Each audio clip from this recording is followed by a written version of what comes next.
Ladies and gentlemen, welcome into the newest edition of NFL Offseason Rumors. Really quick video on this Saturday early afternoon. Just wanted to give you guys a quick update on what's happening right now with Aaron Rodgers. And we do have a report saying Aaron Rodgers is deciding between the Packers, Broncos, Steelers, and the Titans.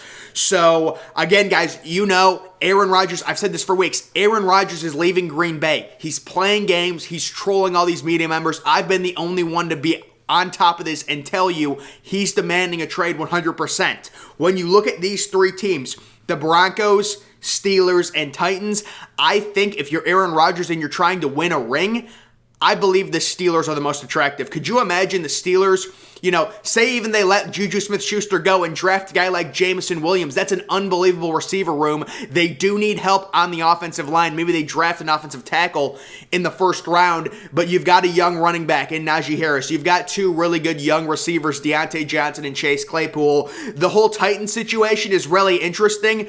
If you're the Titans and Aaron Rodgers wanted to play for you, what you would have to do is offload Ryan Tannehill's contract by trading probably your first-round pick along with Ryan Tannehill to a team that's tanking like Houston or someone like that just to take his contract, because Ryan Tannehill's contract is horrifically bad. There's no way they could fit that, and obviously they wouldn't want to have Ryan Tannehill on their team if they got Aaron Rodgers. So if you're Tennessee, it's an interesting idea if you're Aaron Rodgers, to where if you could somehow finagle the cap, you've got A.J. Brown, you've got Julio Jones, you've got Derrick Henry, you've got a decent offensive line, you've got a wide open AFC South. That's a phenomenal, very attractive spot. The only catch into that would be Ryan Tannehill's contract is so bad you can't just offload it to any team. You would also have to trade a first-round pick so the team would actually take the contract, or you would have to eat a lot of the contract, or at least half of the contract,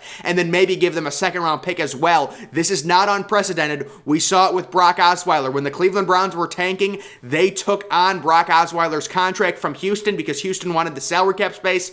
The Browns took on Brock Osweiler's contract, and they got a second-round pick for taking on the contract, to where Houston had to give up a second-round pick just to get cap relief when they were contenders after they gave Brock Osweiler that terrible, terrible contract and realized, he wasn't a good quarterback. So those three spots, the Broncos we know about. We know about the Denver Broncos. You've got Jerry Jeudy. You've got Noah Fant.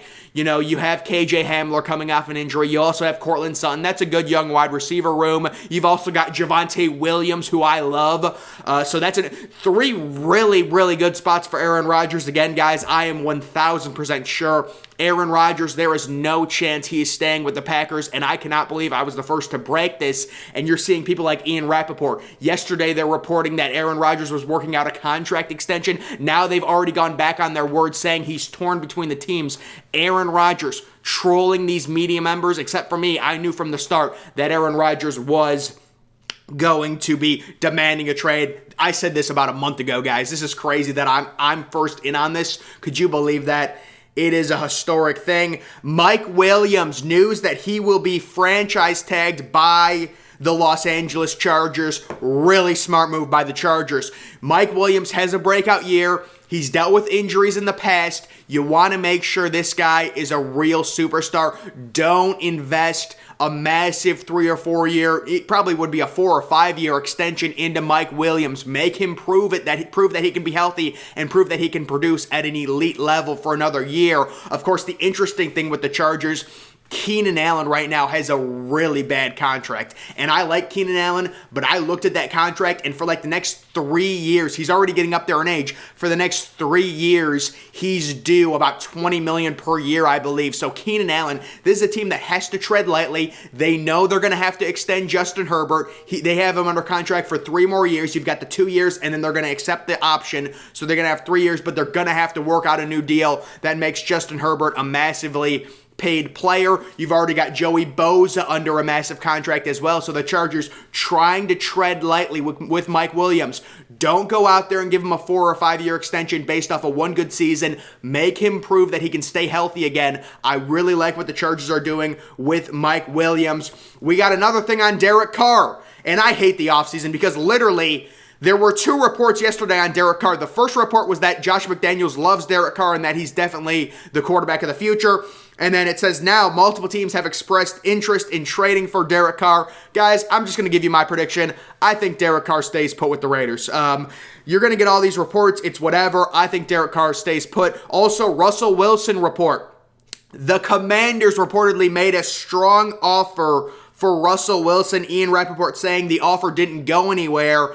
My guess is that the offer was centered around their 11th overall pick and maybe a first-round pick in 2023 for Russell Wilson. I would 100% support this move if I was a Commanders fan. You've been dealing with these quarterbacks, Ryan Fitzpatrick, Kirk Cousins, Taylor Heineke. Get yourself an elite quarterback. Give yourself a chance. You've already got a good young defense. Chase Young is going to be coming back. You have some good young skill position players. Give yourself a real chance. Get yourself an elite quarterback. Obviously, you would have to give up a lot, and if you're the Commanders, there's a point where we're not going to give up our entire future for Russell Wilson. You're just not going to at this point in Russell Wilson's career. But like 2 first-round picks, I would highly consider that if I was the Commanders. If Seattle asked for more than that, I wouldn't be interested. Like if they asked for Chase Young, I mean, come on, that's ridiculous. We've got news on Calvin Ridley. Ian Rappaport says his standing with the Falcons is extremely complicated. There's been radio silence on Ridley's situation after the receiver sat out most of 2021 dealing with mental health problems. Atlanta's general manager had no update on Ridley during the NFL Combine, saying it is extremely complicated. Ian Rappaport reporting by the Falcons saying not very much. It really left all options open. In other words, if someone wants to call, they can call. Really weird situation with Calvin Ridley. I consider to believe he's going to get traded, but it's just like, what's the asking price? What do you give up for Calvin Ridley? Is he going to play for your team? He's dealing with these mental health problems. Is he good to come back? I know Calvin Ridley's been tweeting out some things saying football is life. He loves football, so it looks like he's ready to come back, but it's just such a tough situation if you're the Atlanta Falcons because you're going to get price gouged by these teams. All these teams trying to trade for Calvin Ridley are going to say he's got mental health problems and he might not play. Look what he did. And if you're the Falcons, you got to say, well, do we have to take less due to those mental health problems when he's probably just going to play? It's a tough situation. It's just hard to gauge what Calvin Ridley is worth due to him sitting out. It's not like he was injured. He had the mental health problems. So really tough situation there. And just a quick update on how the Combine is going. Zamir White runs a 4.4 flat. This running back class is so underrated. Kenneth Walker ended up running like a 4.36. He's an early second-round pick now, guaranteed after running in the 4.3s. Really super underrated running back class. Also, Pierre Strong Jr. had a really good time. I think 4.37. The 2022 NFL draft class, this might be the most talented class in NFL draft history. I'm not even lying. We'll have to see how the defenders grade out. But right now, even the running backs, it's like the running backs are a weak point. We're seeing Breece Hall run an unbelievable 40 time out of Iowa State. These kids are good. Wow, there's so much talent with this class. It's so fun to watch these guys out there, and they're just putting up crazy times. I've already gone out and said the wide receiver class is the best wide receiver class in the history of an NFL draft. I've got 7 guys with first-round grades right now. It's so crazy. Let me just see quickly if there's any more updates on any of these guys. Apparently, J.C. Jackson, quick update on him. He wants to be the highest paid corner in the league. Not surprising. J.C. Jackson hit the jackpot by the Patriots not franchise tagging him. So you have one really good year and then you automatically get a 4-year contract.